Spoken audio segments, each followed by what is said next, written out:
Hello, this is Freethought Forum, a program of the Knoxville Atheist Society of Knoxville and the Rational of East Tennessee. My name is Riv.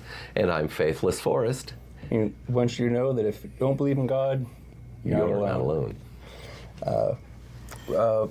Right here in East Tennessee, you can find free-thinking atheist agnostics. This is a show for them and people committed to a life rooted in science and unfettered by superstitious beliefs. On today's show, we'll be delving into modern myth-making and maybe the question on the screen there for viewers. Before we begin, I want to tell viewers about the show's sponsors, the Rational Atheist Society and Rationalists of East Tennessee. The Atheist Society of Knoxville frequently has a fun meetup at a bar or eatery. The next meetup is Tuesday, 5:30 at the Barley's Tap Room and Pizzeria in the Old City. When you get there, look for the silver-jacketed copy of The God Delusion standing upright on the table. And as Matt Dillahunty at Atheist Experience says, everyone is welcome to our meetup, but if you plan to preach, proselytize, provoke, or punch, please don't. And the Rationalists of East Tennessee has several regularly monthly meetings. Visit the website rationalists.org for more information. The first and third Sunday of morning of each month, we have get-togethers, hot topics, guest speakers, and so on and so forth, roundtable discussion sometimes. It's very topical and timely. And then on the fourth Sunday, we mix it up at a member's home, probably just a deep dive discussion about a given topic, get into the nuance and intricacies of things. And then on the third Sunday, the second Sunday, we have the Skeptics Book Club. And we just recently talked, we'll have a show on that, right, about Flatlands coming up. So yeah, look forward to that. we'll reuse that topic. It was good. So later in the show, we'll give you our websites for times and details, including locations of future meetups and program content. Alrighty. Did you bring anything for In the News? I didn't. I'm sure if I were to go online, I could find something newsworthy. Yeah, well, everyone's praying, I think, that to divert the hurricane, but I'm pretty sure the hurricane's still coming. Yeah, that's true. So that's what's in the news lately. Alrighty. So, tell me, Rev, how is it this modern myth-making is happening? Well, I think it's very fascinating. Because you go back in time, you look at the way societies spread their stories down the generations and generations, right? You had orators, right? And these were respected positions within, civilizations, and you pass along traditions, and, and people tell stories, and over time we I was going to say, what function do these stories serve? There we go. Right. Well, I think the stories serve as a convenient way to impart values within society. So impart values maybe to youngsters? Yes, the generation, get them started on it.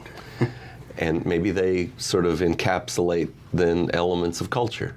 Right. Yeah, you'll have the same value of, say, community would be conveyed differently, perhaps within the Norse would be different than perhaps in the Americas, would be perhaps different in China, so on. Different, venues they go through. It's all appropriate to their time. It's all.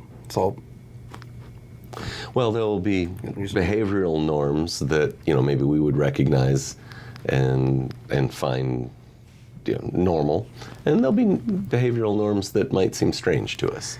And one of the things, because you got to get that little mention of the Bible in there early at some point, one of the things to look at when you go through the commandments, right, and not that it justifies, right, but you can see some of the roots to where, for instance, don't eat bottom-dwelling fish or shrimp or things like that. Well, that's not part of the top 10. Right. That's elsewhere in Leviticus. But, but the context would be they didn't have refrigerators at the time. So don't eat this or you will surely die. Yeah, because they find a correlation of eating that kind of fish and dying. So, and it becomes a commandment, right? It becomes an edict. So potentially myths can encode experiences. Right. The cultural narrative of the time, and becomes disseminated, and that, and over time you lose track of the source, and it just becomes whatever's at hand, and it becomes twisted and to suit your ends, which is kind of the point of how we tell stories now, in movies and books and cartoons. So when you said the words modern myth, it struck me that a way to differentiate that might be the printed word versus other mass media. Radio, which would have happened early in the 20th century. Movies was very late 19th century. And they let a story be told in a different way, merely because the media allows it. But I must admit, there's things going on that at my age I've gotten pretty disconnected from. So did you have some myths you wanted to start with? Well, yes. Hopefully we'll probably have time for it all, but I wanted to start with a primer because the title says, go to the stop sign. Yeah, there you go. Does myth make morality? Right? So then we have to begin, what is morality, right? And that's a very long conversation in itself, but for the purposes of funneling it through effectively how we go about day to day, how societies cooperate with each other. And I've mentioned in past shows, and I don't have the quote on me, but it says essentially to act in a way that minimizes harm, reduces unnecessary suffering, and promote things that bring happiness and health and longevity, and it's essentially what we observe that we'd prefer to have happen over the world. So, of course, I recognize that as you describing what you think is a good morality. But of course, there are people who wave ancient books and say, this is the only source of morality. Right. And then now we have these modern stories that offer alternatives. Right. So how are we to judge between these? Well, if we have a standard, right, that would be the question. Can we get the next slide of Plato? Thank you. So to quote him, this is, is that which is holy loved by the gods because it is holy, or is it holy because it is loved by the gods? Which is another way of saying, the quote, the Euthyphro, do the gods command, piety and justice and goodness because they command it, or do they command these things because they are inherently good? And therefore they would have no choice. Right. In which case, there's a higher standard that they're compelled to follow. Right, so you have the horn. You have to take one of them. If you accept divine command theory, which is the whole... The horns of a dilemma. Right, the horns of a dilemma, you have to take one of these horns. Now, you can try to capitulate and, say, as William Lane Craig says, that, well, it's God's nature which is inherently good, and that informs what you should do. But, so that's a distinction without meaning. If yes. It's his nature to be good, that means he cannot choose otherwise, which is to say there is something beyond a deity then, and should we not be trying to look to it? Because, of course, maybe the deity is fallible. Yes. After all, if the Bible be true, Yahweh once drowned all but 8 people. Yeah, it's... He's not a very good father. It's interesting how that's always just washed under the rug as, this thing happened, but moving along, right? Yeah. So, if we can go to the next slide. Describe the slide. Oh, sorry. That's There we right. go. The source.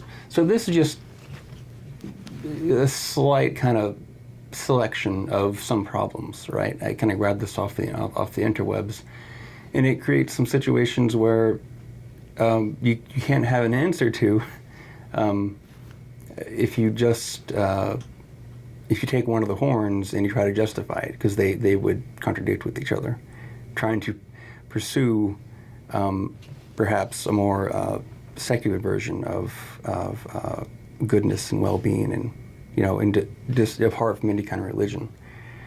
And so, I lost track of things. Well, a part of the Euthyphro dilemma also dealt with the fact, or the uncomfortable fact that, well, the gods seem to contradict themselves once in a while, and that makes it hard to decide, well, now what am I supposed to do? Does that happen in modern myth making? Oh, yes. So, we can go, I don't even have slides for it, but you think of, Disney really capitalized off, you had Hercules, you have all these movies that have come out, you have The Immortals, you have, there's so many. And so there's a movie, right, that we might be aware of, which doesn't go so much into the judgment of, actually, you know what? Yes, I'll jump ahead to that and then come back. So at the end of the slides, there should be, it should say Vegeta 4, and it has 2 Xenoses. Yeah, that's it. So, all right. I don't recognize this. You're going to have to explain this for me, and I'm assuming some other viewers don't know what these characters. Right. Okay, so those 2 characters, spoiler alert, spoiler alert, okay.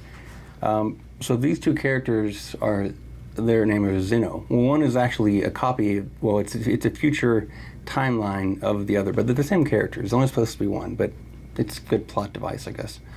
So all those little things, those are galaxies. All right. Those are universes. Those are pocket, other billions and trillions of people live in them. And so they're playing with them like they would a chess match.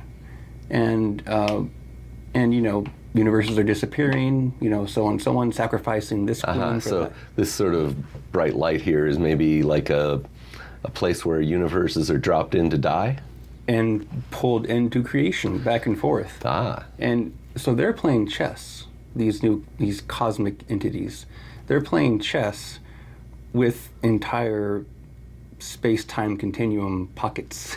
All right. And so they're not just projections, those are actually happening. And so it reminds me of the capriciousness, right, of the gods of old, right, which was actually convenient from a polytheistic perspective, because if it rained on a Wednesday, you could blame this god. If there was a drought on a Saturday, you could blame this god. It almost made things make more sense. Yes, you could always, after the fact, explain exactly why things happen.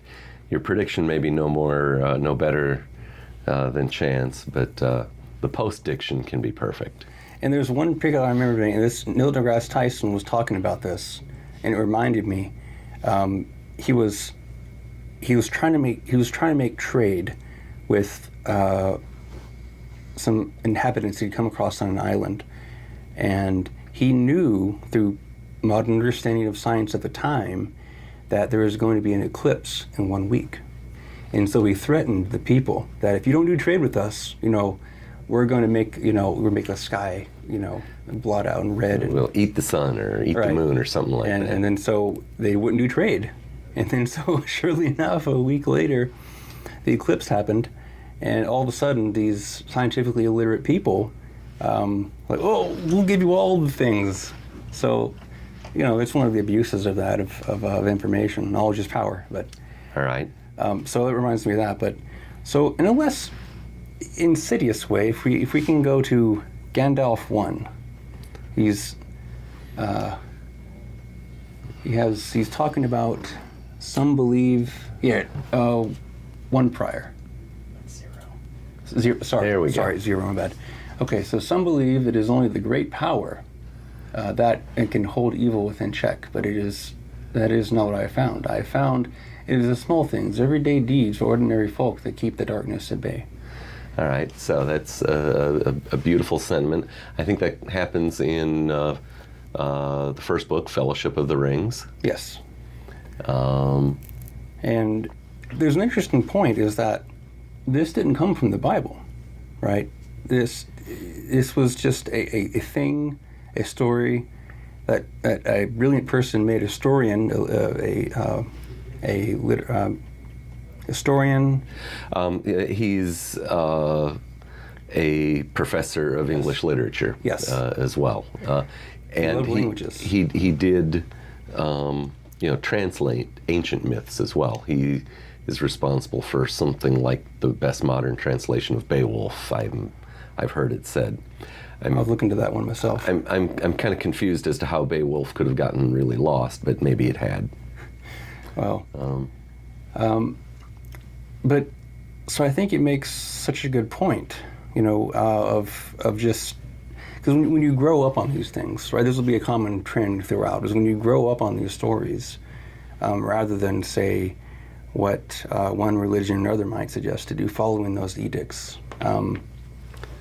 Then what's the one we were talking about earlier?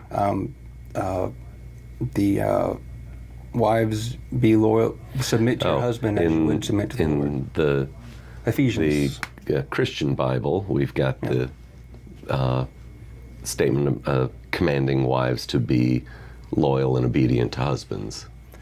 Right, and I looked for a way to steelman this, and I found some parallel. Tell me, what do you mean by steelman? Okay, so you have a steelman and you have a straw man. A straw man, to work the opposite direction, would be to make a caricature of your opponent's position, which is a weak caricature. A weak caricature, right? Not a parodical, but a satirical, but a insidiously, perhaps, a maliciously weak caricature of your opponent's position. And then it is easily knocked over, defeated. However, I like to think of steelmen as giving your interlocutor every advantage you can and give them the benefit of the doubt of their position and make it even maybe seem stronger than it might actually be, and then defeat it. All right. So if we were to take that Christian idea to say, oh, well, women should obey their husbands as they obey the church or the Lord. Mm-hmm. Right. Well, how could we possibly justify that? Well, we could say, well, I guess in terms of the population, the average height and perhaps physical strength of women is going to be slightly smaller stature, less strength than men. Yeah, diminutive by comparison, most cases. And so thus we've said, all right, well, that might be a basis of justification. Now, is that real? After all, do we say that, oh, well, small men of small stature have to then intrinsically be obedient? No, we don't ask that of our fellow man. We should not ask it of women as well. Right, and plus so much is carved out through societal normalization, and what is passed along and told, you ought to do this because this is what we do. And so it's only when you have opposition and kind of free thought to say, why are we doing this in the first place? So if we think about Gandalf's statement about, well, it is the, everyday good things of small people that holds the evil at bay, in a sense, he's encouraging us to do good works and not wait for a deity to save us. Right. And actually, that's much of the point of the book in which that's embedded, is that literally people of small stature saved the good from the evil. There's a quote from, I believe it is Galadriel, who says, near the beginning, time would soon become when the hobbits shaped the fortune of all, or the fate of all, or something like that. Yeah. And so, thank you. The next slide, so what we have here is, I think, a really good indictment on being hasty with our decisions. And it says, many, that deserve death. Many live that deserve death. Some that die deserve life. Can you give it to them? It's talking to Frodo. And, do not be too eager to deal out death and judgment. Even the very wise cannot see all ends. And that is so powerful every time. I think it is actually maybe one of the strongest moral sentiments in that book. Hey, there's a sign being waved in our direction. Oh, we've got a call. Why don't you answer it? Hello, welcome to Freethought Forum. Can we get a name or a nickname, please? Yes. It's the reporter from Central Illinois. Oh, hello, Charles. Hello. You got any hurricanes up there? No, in fact, we're having wonderful weather. All right. That's Yeah, good. we're enjoying sunny weather right now, but the hurricane's aimed at North Carolina, and if it comes over the mountains, it'll be on us. Yeah. Did you see the Pat Robertson and what's her name? That they've invoked the power of the Lord to turn it away from North Carolina and haven't seen that, Virginia? no. Well, they have. My goodness. I'm actually, I tend to want to say, well, good for them. They're at least on the right side here, even if they may be shooting blanks. Yeah, so I guess if it's anything less than the worst case, they can claim that they've mitigated it. Well, apparently it's going to be worst case for the projections so far. Well, it's the weather. That's why they call it the weather. You don't know whether it will or whether it won't. Yep. But, wishing doesn't make it so. I guess at best we can hope that people take heed and get out of the way of it. But Well, the last time I checked, the entire Barrier Islands, approximately 70% of the entire population has left. well, So, yeah. and a lot of people are moving away from the seacoast. So, They spoke about how this is the strongest storm in almost 40 years, because I guess it was 1988 when there was a similar strong storm. And I was living down here in Tennessee at that time, and it didn't affect us directly. I'm sure we had some rainy days as a result of, is it Hurricane Hugo? But it was shocking that there were people, I think it was at least a child, died of dehydration, what amounts to, about an 8-hour drive away from me. And Yeah. My employer actually loaded up some semi-trailer trucks of supplies that we employees went out and purchased. I purchased cases of water, since I'm thinking, all right, if that can happen. It felt weird sending water to a place that had been hit with so much, but that's what we did. now today's show is on myth. We're continuing Morality. discussing modern myth making. Right.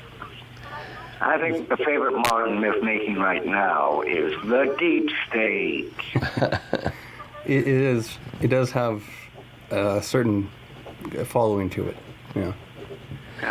We had our President of the United States flat out tell people, don't believe what you hear, believe in me. Yeah, don't believe your lying eyes. Don't listen to your lying ears. Believe in only what I say when I say it because I say it, and if I contradict myself, ignore it. Yep. Yeah. It's interesting you bring up the political point about it. Yeah, I'm constantly amazed at people who can believe things like Illuminati conspiracies that there's really people who really have that effective kind of control. I think there are plenty of people who may try to control things, and I'm sure it never goes their way. Now, to give this my tenth of a stillman of it is, I think it is more systemic. It's not to the degree, it's not to the nth, right, that the Illuminati confirmed, would be.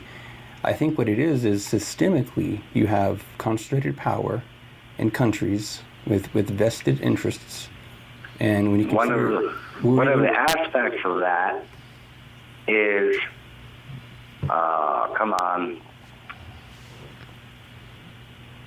centralized banking, that's a problem.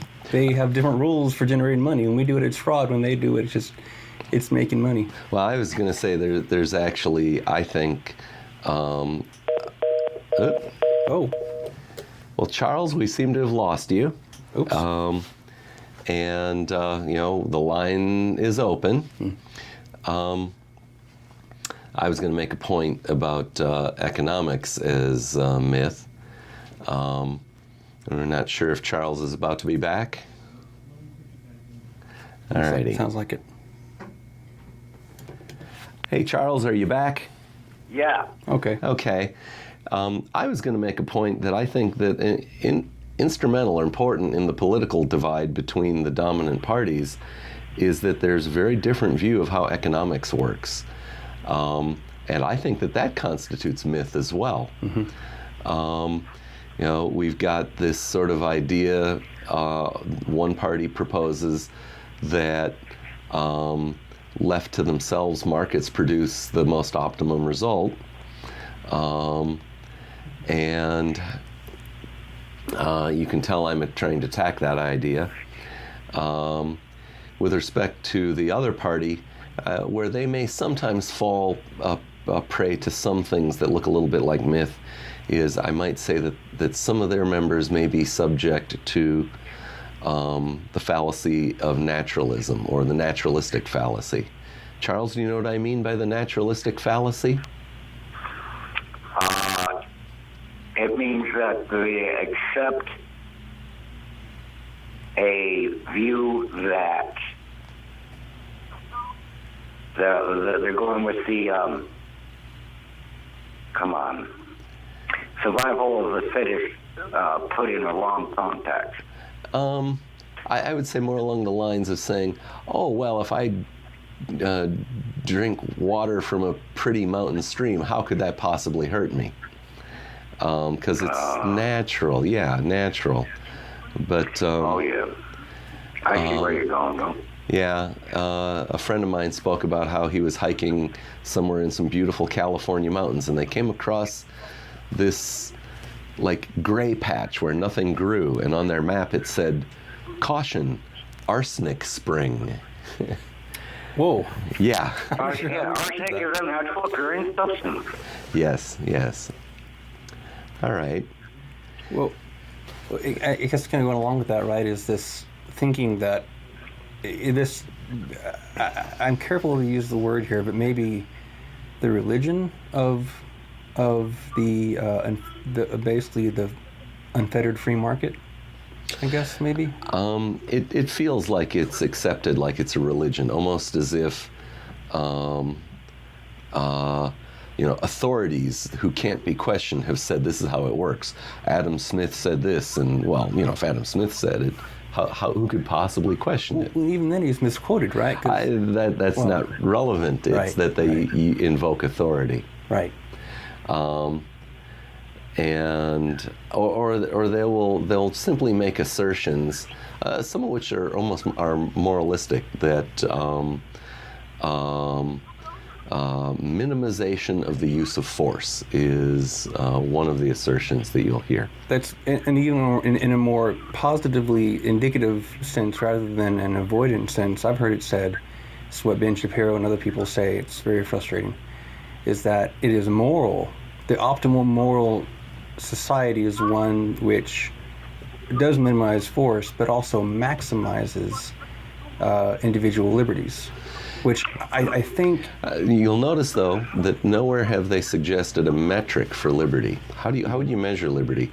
Charles, how would you measure liberty? That is a really complex question.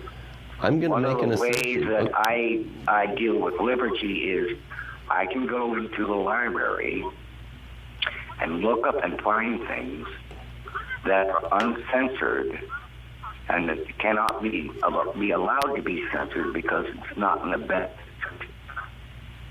of a specific group, such as a corporation, religious group, political. All right. Now, when I said measured, where I was going with that is quantify that. Is there something? Whoops. Oh. I think we lost him again. All right. So, Charles, your connection has failed again. So I'm going to continue the thought, and maybe we'll then get back to modern myth making. I would suggest that we can quantify freedom, or at least a component of freedom, that absolutely can be quantified and easily. And the failure to quantify it easily is a failure of morality. And that is, freedom is the freedom of choice that dollars give you. All right, looks like we've got a call again. Charles, have you called back? Yes, I did. All right, your connection broke up there, so... Yeah. One of the things I wanted to point out...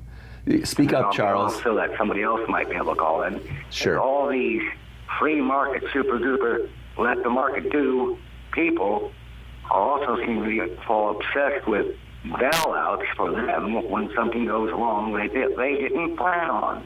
Yeah. It's like Ted Cruz asking for relief, in an unfortunate hurricane. Yeah. But then just prior making fun of it by wearing a T-shirt that said something about crapping on socialism. And we have mixed economy. We have pockets of socialism embedded in every basic part of society. That's how we function. Well, I will fault markets, or I will assert that markets do not do the job they're claimed to do, because markets are always working on the short term. They're working on the deal you can cut today with the dollars you've got today, or maybe dollars that someone will loan you. Markets do not look out for things over longer time frames. Markets, we talk about the price of gasoline today, but markets are incomplete. And although there are future markets for certain kinds of products, you can't say, well, I would like to buy a year's worth of gasoline at today's price, but I'd like it delivered in 10 years. You can't get that done. If you want to, you could buy it yourself and store it yourself at the risk of it aging, but there's no future market. So what we see is that there's an optimization process going on, but it's always for the short term. And when you ask about things that are more long term, the proponents of markets solve everything, they in a sense have to then change the rules and say, oh, well, that's personal responsibility. Yeah. Okay, I'll let you go so maybe somebody else can call in. Well, before you go, we were talking about myths and things that come from popular culture, and Riv's a little younger than you and I. I was wondering if you might think of something from your youth that would be like popular radio show or television show that maybe had a mythical element to it that you enjoyed. That was. Come on now. The Roy Rogers Show. All right. Where his horse Trigger could chase down a Jeep. and so I'm old enough to have also watched the Roy Rogers Show. And this, presented this kind of mythical, good Western white guy on his white horse, bringing civilization to the Americas. Yeah, that's a good example. All right. Okay. Thank you, Charles. All right. Bye. Thank you. Bye. All right. So, try to maybe condense on some of these. All right. What slide do you need brought up next? So, if I can go first to the Mewtwo. I think there's a Mewtwo. Yeah, there he is.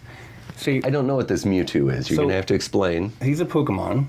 In fact, okay, I've heard of these Pokemons. In fact, the 151st Pokemon from Gen 1. But, so... 151st Pokemon. They're numbered, apparently. Yes, they are. And, number 1 is Bulbasaur, and it goes on, so on. All right. So Mewtwo, basically, there's this... So you've got a quote there. Right. You're going to read it for us? Right. And just imagine there's this deep, very... pleasing sounding echo voice. That's how I remember it in my head. All right. Rather than my scaly, raspy voice. I see now that the circumstances of one's birth are irrelevant. It is what you do with the gift of life that determines who you are. All righty. And I think that's powerful.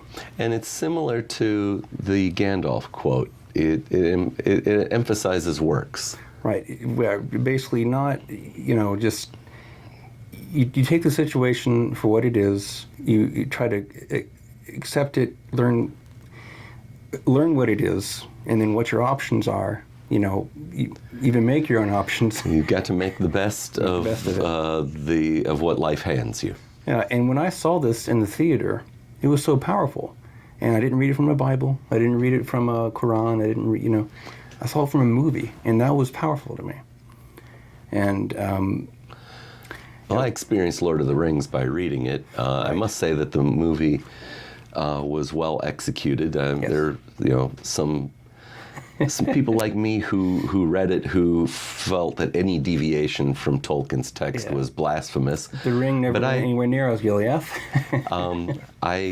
But I kind of felt that the movie did where they made some changes. They were often just fine. Right. At first, it was when I saw it, there were my instincts there to, well, this is off and this is off. But as I got older, I just started trying to enjoy things for what they were, and rather than digging underneath it. And there's a time and place for that, I think. But when I go to the movie, do I go to the movie to criticize it? No, I'm going to enjoy it. So we're in a sense, in the case of the Lord of the Rings, we're seeing Peter Jackson's vision of the movie, of the book as he read it, or as he also felt that the tale needed to be told to a slightly more modern audience. Right, and he mixed some things up in there, had some elements, changed some situations and places, and I think overall, it's hard to think of any other actors portraying the ones that were in the movie. They have really put a stamp on them. They were, I think, very well cast, and they all did excellent work. So let me go along, if I can, to the My Little Pony picture there.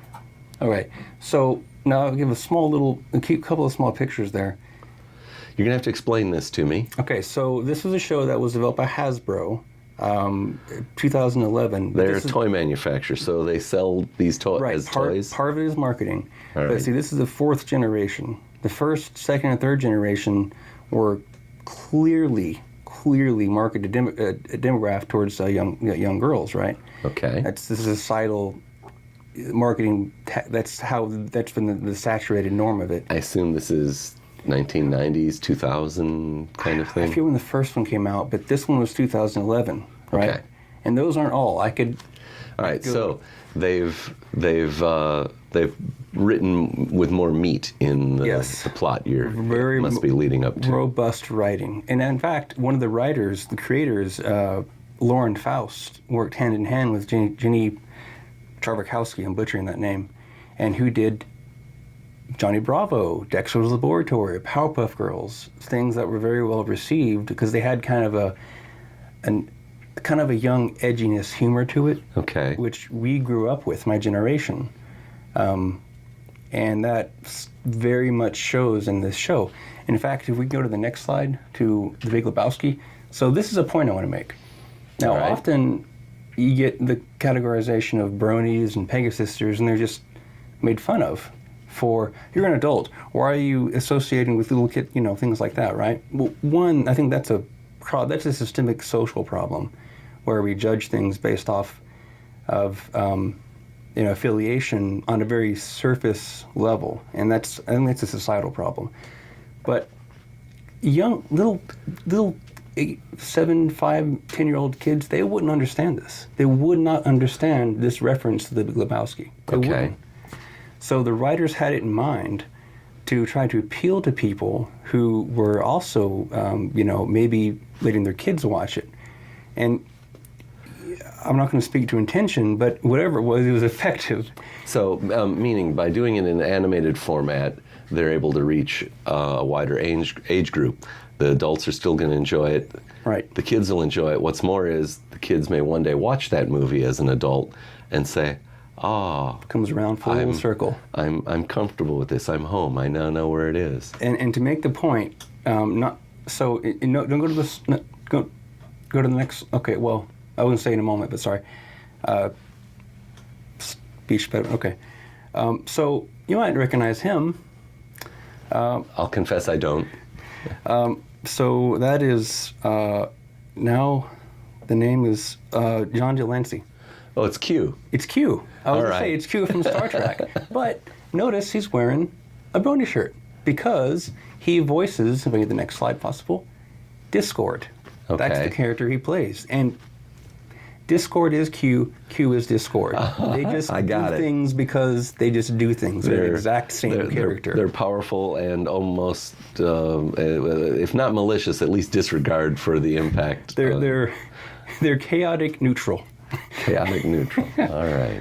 Now, as the show goes along, he, in keeping with the theme of the show of progressing and building upon strengths and right to Princess Celestia and what's the moral lesson of the day, right? Yeah, he does become more good in the sense, but he still maintains his character of just doing silly things because he wants to do silly things, and it is glorious. So that happened in Next Generation as well. As I recall it, as the seasons went on, he was portrayed a little bit less maliciously. The very first appearance, he's nearly malicious. Well, he introduces them to the Borg, and bad things happen. Yeah, Captain Picard really appreciated that. Yeah. Well, I'm looking at the time and thinking we should do the mid-program break here. Okay. Assuming we can rapidly find it. In case you're just tuning in, this is Freethought Forum, a program by the Atheist Society of Knoxville and the Rationalists of East Tennessee.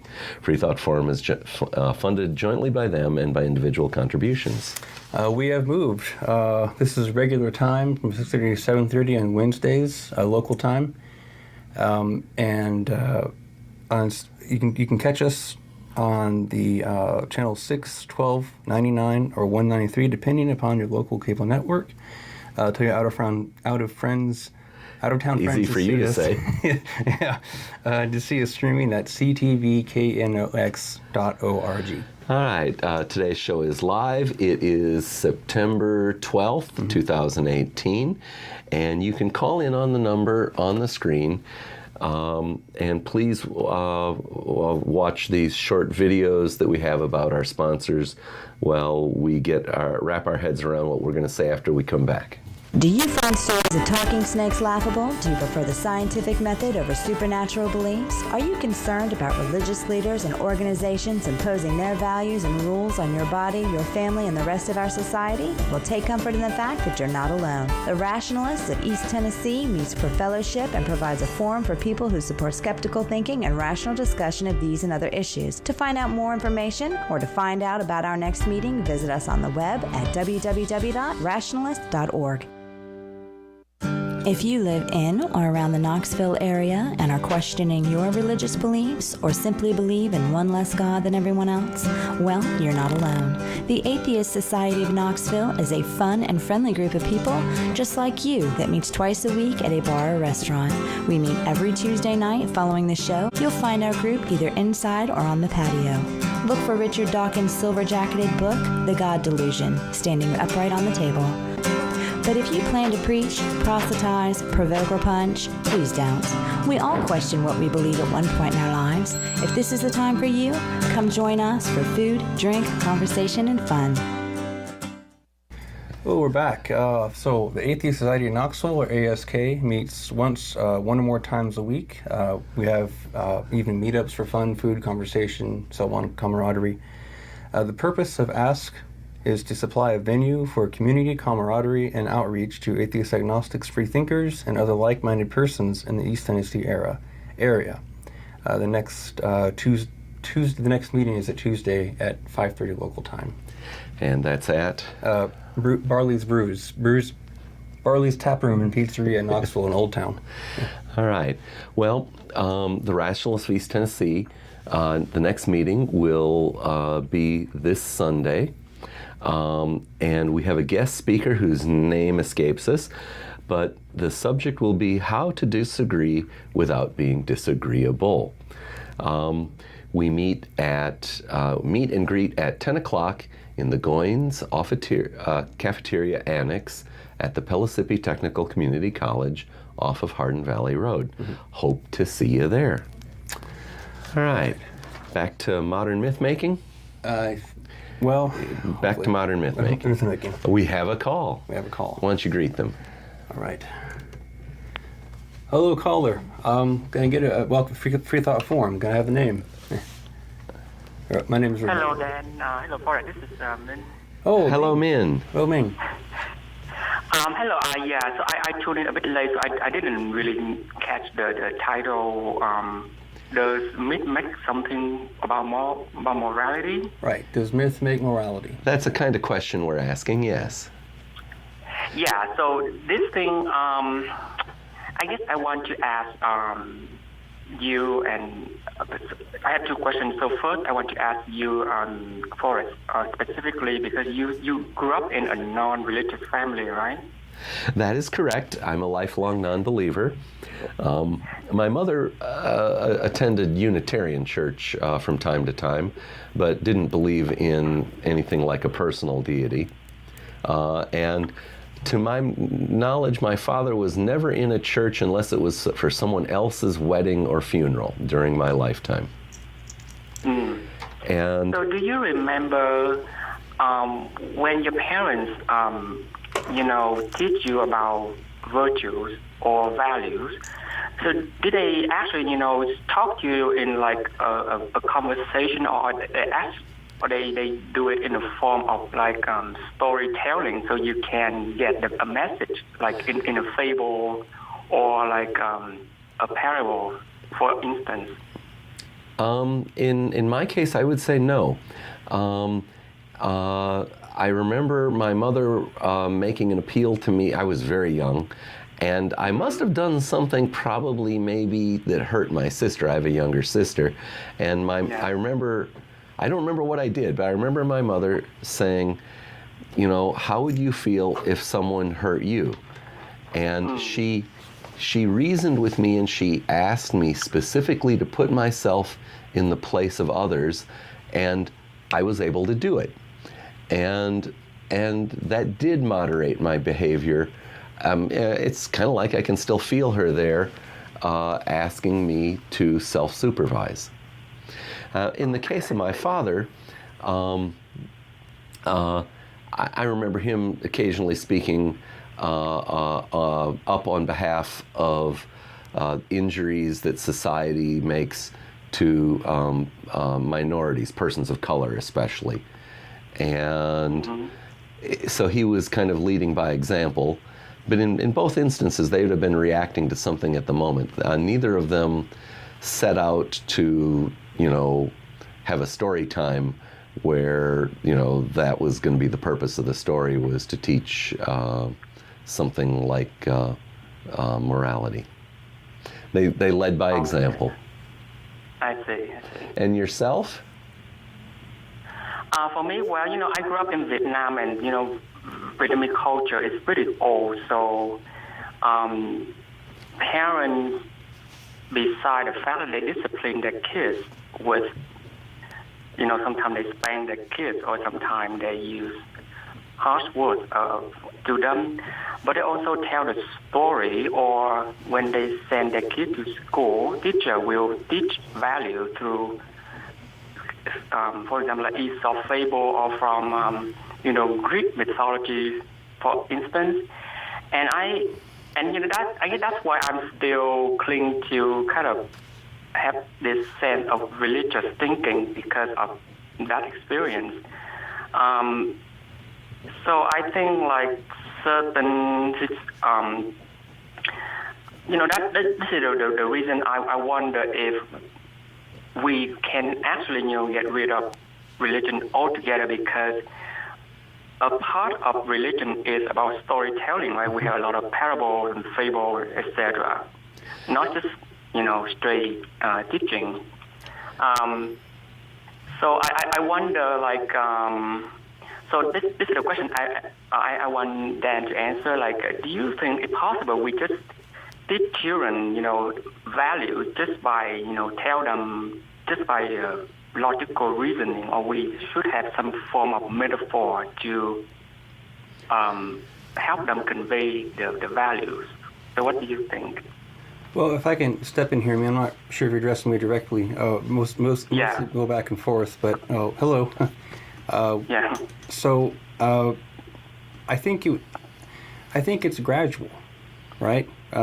You would communicate in a way to where maybe children can understand things. They can reciprocate more on a more intuitive level, and it be more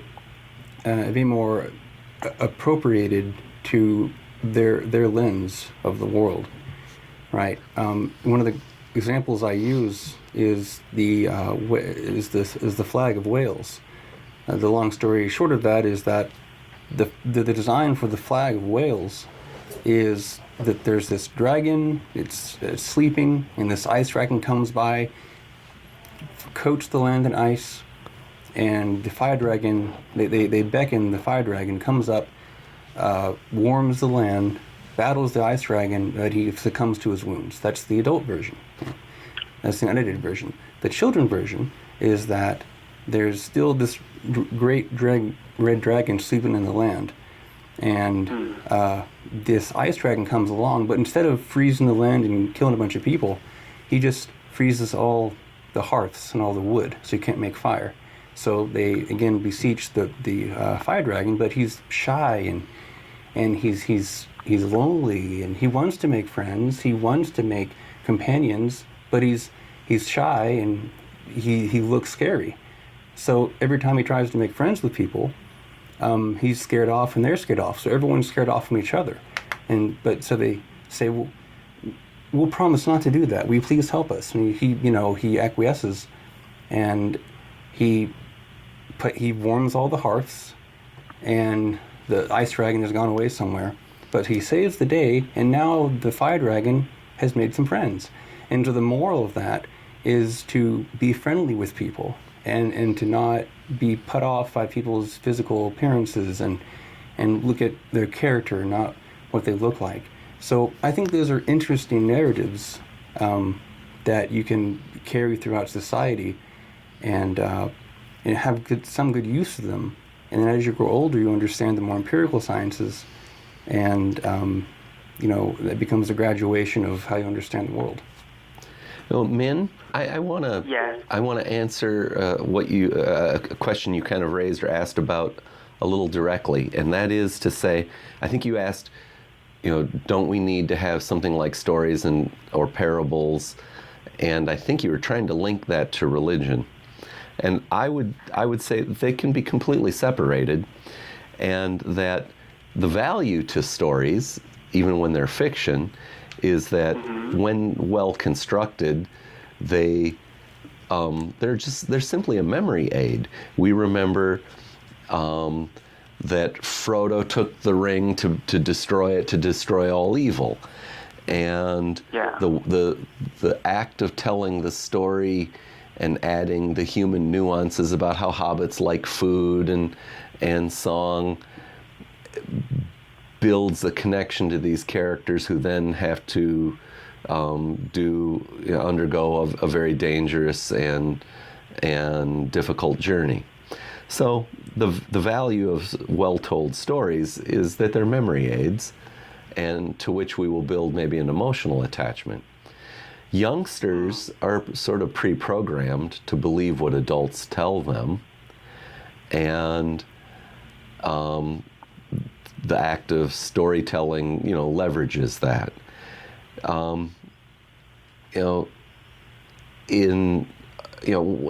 As a youngster, when I remember my mother reading us, my sister and me, Robinson Crusoe, and we knew that it was a fictional event, that there was no real man named Robinson Crusoe who got stuck on an island. So in a sense, it was always on the up and up. No deception there. And my mother and father never told us that Santa Claus was real either. They also explained to us that some of the other kids at school might think Santa is real, and it wasn't our place to clue them in. We should, I think they may have said literally that's for their parents to deal with. So in general, your parents still kind of tell you bedtime stories, so to activate your thinking about lesson that they want to instill in you. Yeah. Right. Mother was an avid reader, and as I say, I remember especially Robinson Crusoe. We did Swiss Family Robinson. When you mentioned stories from, I think you meant your childhood, and then you said Aesop's fables and Greek mythology, I must admit, yes. I had a slight sense of disappointment because I thought you might speak about something that I was culturally unaware of and that the other viewers are. Is there something that comes from a Vietnamese culture that you wish Americans knew about? You know, I don't know for sure because my parents are Buddhists. So in school I learned Aesop fables and Greek mythology. At home, my parents, teach me about story from Buddhism about Dharma or some kind of practice too. Okay. Because So I think that's why I have a tendency to link storytelling with religion in some way. We've only got about 2 minutes left. Is there a story from Buddha's life that might fit within a minute or without terribly summarizing it that you could share with us? I'll try. So basically there was a story called the mustard seed in Buddhist tradition. So there was a woman who came to the Buddha to ask him to revive her child who died. And the Buddha asked her to come to a village to find a mustard seed from any family who does not experience death or loss. And she couldn't find it. So after her journey, she went back to the Buddha and said, I understand now everyone around me experience suffering and loss. So now I feel like I'm not the center of the universe who endured my son's death. So now I feel like I should extend my compassion and empathy and to help other people around me who suffer the same fate. So this helped. When I read it, This helped the woman become maybe a little bit less self-centered and realize that even in unpleasant things, she had the company of her fellow human beings. Yeah, correct. Yes. All right. Yeah. Well, thank you for calling in. We're gonna have to start doing our show closeout in half a minute. But I want to invite you to call back in the future, and I will do my best to try and remind you that we'd like to hear from non-American culture as well. That's a nice perspective. Sure. All right. Thank you, Dan. Oh, thank you for calling. All righty. You have a good afternoon. Bye. All right. Thank you. You too. Bye. Bye-bye. All right. Well, here we go. You want to start the closeout? Well, I was thinking we could do a really shortened version. There's a point I want to make here. Make your point quick. Okay, 30 seconds. So it's really important about this. If I can get the slide ready. All right. Is in this show, there's a version of hell you go to for all the reasons of that religions would tell. And he's going to sacrifice himself, and he's knowing he's going there. All right. He's still going to do it. Because he still cares about other people. And I think that's fascinating. The Bible teaches, do whatever you have to do, not go to hell. And so I think that's a very humanistic lesson. All righty. Well, remember, those who identify with no religion, nuns, are the fastest growing religious group in America, right here in East Tennessee. If you don't believe in God, the Atheist Society of Knoxville and the Rationalists of East Tennessee are for you. You do not need to be alone.